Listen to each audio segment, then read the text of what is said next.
جانور کو ذبح کرنے کے لیے قبلہ رو ہونا ضروری ہے؟ سنت ہے. گائے یا بیل کو کھڑے کھڑے ذبح کر سکتے ہیں؟ سنت لٹا کر ہے تو یہ سنت چھوٹی، کھڑے کھڑے ذبح کیا تو حلال ہو جائے گا. بکرے کو بغیر باندھے قربان کر سکتے ہیں؟ کر سکتے ہیں. اونٹ کو نحر کی جگہ ذبح کر سکتے ہیں؟ وہی سنت نہ ہوئی ادا، مکروہ لکھا ہے اس کو. کھڑے کھڑے بھی یوں کرتے ہیں نا تو یہ نہر نہیں ہے، یہ ذبح ہے. عوام تو سمجھے گا نہر ہو گیا، لیکن ایکچولی یہ نہر نہیں ہے.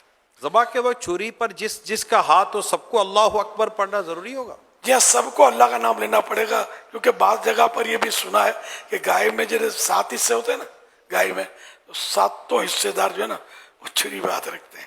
ایک تو ذابح ہوتا ہے گوشت فروش، 7 وہ رکھتے ہیں. تو جس نے رکھا ان سب کے لیے ضروری ہے کہ وہ اللہ کا نام لیں. مثلا بسم اللہ یا اللہ اکبر یہ سب کہیں. اگر ایک نے بھی یہ سمجھ کر کے دوسروں نے تو کہہ دیا مجھے کیا ضرورت ہے، تو پھر یہ کہ جانور حلال نہیں ہوگا، حرام ہو جائے گا. جان بوجھ کر اگر کسی نے یہ سوچ کر چھوڑا کہ دوسروں نے کہہ دیا مجھے کیا ضرورت ہے.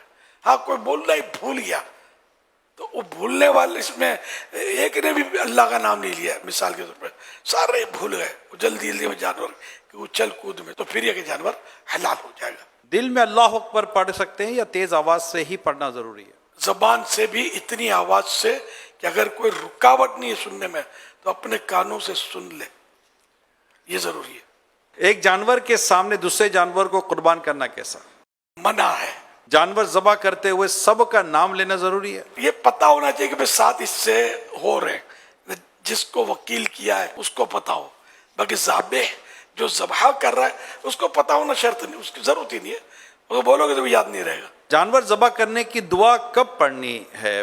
ذبح کرنے سے پہلے بھی پڑھی جاتی ہے کچھ، اور کچھ بعد میں پڑھی جاتی ہے. یہ ابلغ گھوڑے سوار میں یہ ساری ڈیٹیل دی ہوئی ہے. رسالہ مکتبۃ المدینہ کا ابلغ گھوڑے سوار، یہ آپ کے یہاں قربانی ہوتے وقت آپ کے ہاتھ میں ہونا چاہیے. اس کو نکال کر آپ پیج وہ دعائیں پڑھ لیجئے. شرط نہیں ہے، پڑھیں گے صحیح پڑھیں گے تو ثواب ملے گا. قربانی کے جانور کو روڈ پر لٹا کر ذبح کرنے سے ان کو تکلیف ہوتی ہے، کیا یہ درست ہے؟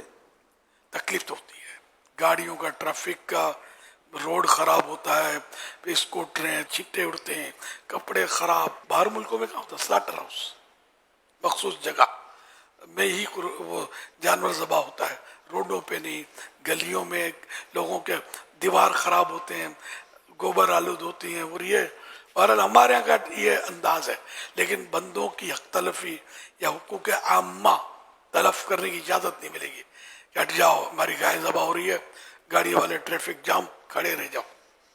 کوئی بیچارہ بیمار ہے، کوئی ایمبولینس پہ بیچاری پھنس جاتی ہوگی، بعض اوقات پتہ نہیں مریض کا مرض بڑھ جاتا ہوگا، اموات ہو جاتی ہوں گی. یہ جو بھی ہوتا بہرحال یہ روڈ پہ چلنے والوں کا حق ہے.